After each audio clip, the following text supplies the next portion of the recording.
Because we're not used to exploring it, the inner world seems to be shrouded in mystery.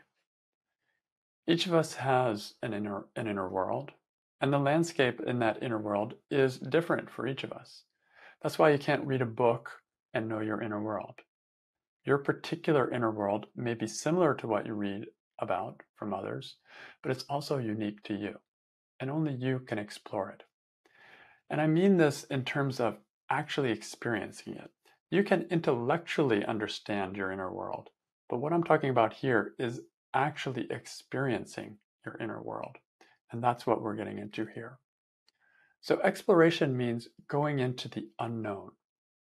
When the first European explorers crossed the oceans, their idea of what the world looked like was very different than it is today.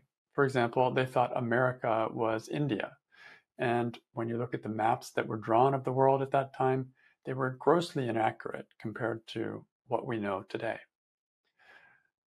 But this process of exploring or stepping into the unknown had to happen in order to come to the more reliable knowledge of the world that we have today. Sailors literally had to set off into uncharted territory and do their best to map it out. It's like they were blind. They didn't know where they were going. And then whenever they found some land, they found the coordinates and put it on a map, and they started piecing it together.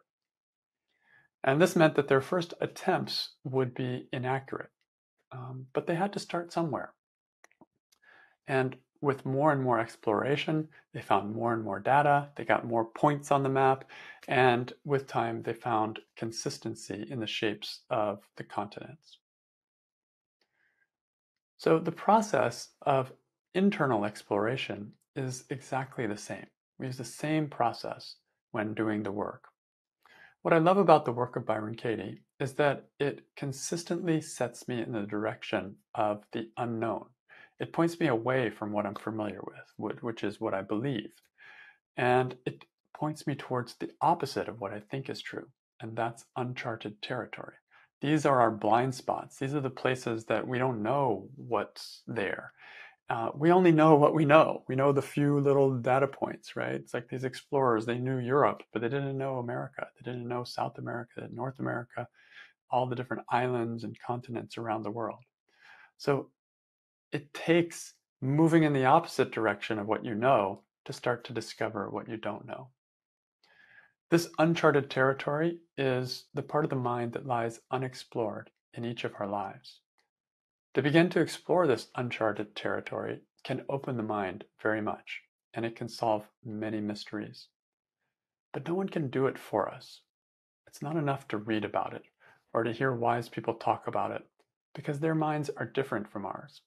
And even in the ways that they are similar, just hearing about it keeps it completely intellectual. It's like looking at a map of the world versus actually going there and traveling and experiencing the world.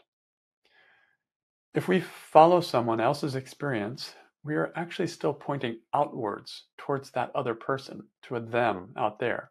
And we never point inwards towards ourselves, which is where the real uncharted territory lies. That is why spiritual talk remains unsatisfying. It is intellectual only.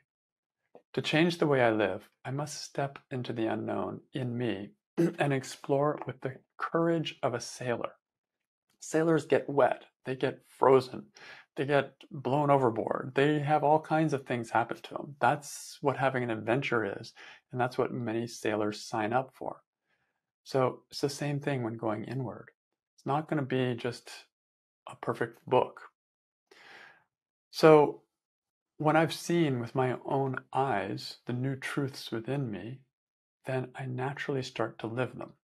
Then I have stories to tell. Then I have adventures to talk about. Then I have experiences, new experiences with myself.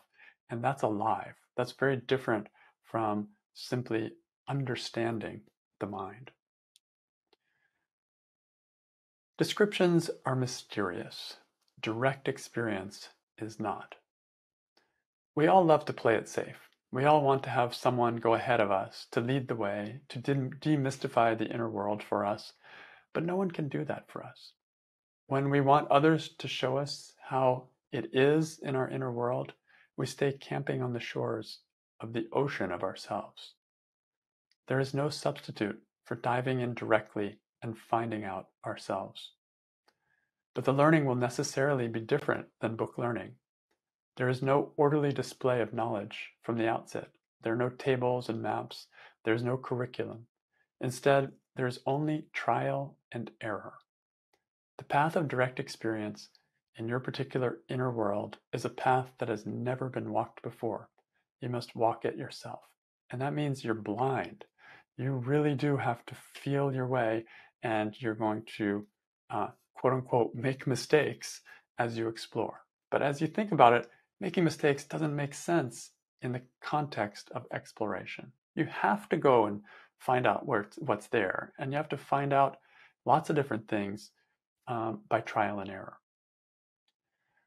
So, what is the role of the work in this? We could always look internally.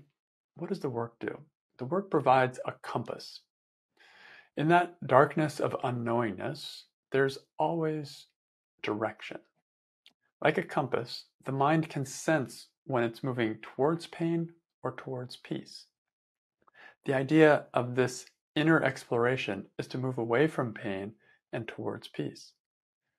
This is the path of increasing understanding and decreasing confusion. The work of Byron Katie points out this direction at every step. At every step, you can find the thoughts that cause stress and pain and confusion. And through the work, you can turn these thoughts around and begin to walk in the opposite direction, in the direction of increasing peace and clarity. And the work is nothing but questions. So it's just going to ask you, okay, is that more peaceful? Is that more stressful? Is this way make more sense? Have you considered looking over here? Those kind of questions will keep you looking and finding your way in the dark. That's how it works. It's so simple. The work simply asks me to notice my own experience and to follow my experience away from what hurts me and toward a more peaceful view of things. This is a process of learning by direct experience. There's no faith involved. It is literally just following your own direct experience out of suffering, one step at a time.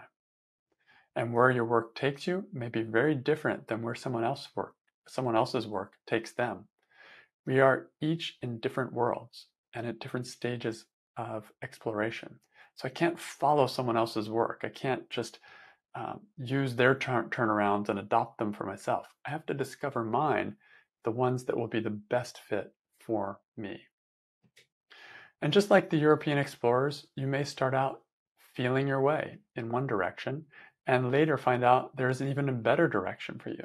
So it's a constant process of adjusting and adjusting and adjusting, but always based on direct experience. That's what demystifies the inner world. Direct exploration means doing it wrong is as important as doing it right. Don't expect to step into this process of exploration and see everything in shining lights after the first step. Instead, revel in each step of progress that leads not intellectually but experientially away from suffering and towards peace. And if you take a step towards greater suffering, you'll feel it. And that's useful information too. You can always backtrack, say, okay, well, I tried that. That doesn't really work for me. Keep looking, keep looking, keep looking. Exploration is never done. The joy of exploring is that there are always new corners of the inner world to discover. There's always the possibility to gain new knowledge and understanding when you keep exploring, as well as a possibility for greater and greater inner freedom, as long as you keep feeling your way forward. The work is a wonderful tool for this inner exploration. I would not travel the seas without a compass, and I would not travel the world without the work. And I love this analogy. It's just the compass tells you where north is. That's all it does. Where's north? Where's south? So the work, all it does is just ask you, okay, is that bringing you more peace or is that bringing you less peace?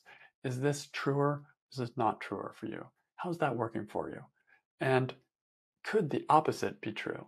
And so as you look at darkness and you turn it around, you will start to move naturally in the direction of more light or more peace. So if you want to begin a systematic practice of the work, I invite you to join my 9-month course called the Work 101. It's a course in stress management through this process of self-exploration, and you get to experience it, not just once, not just for an hour, but through an ongoing course of 9 weeks, not 9 months, that will allow you to begin to really experience this in a more profound way. So I end with a quote from Byron Katie, the founder of the work, and she says in her book, Question Your Thinking, Change the World, I'm here to take the mystery out of everything. It's simple because there really isn't anything. There's only the story happening now, and not even that.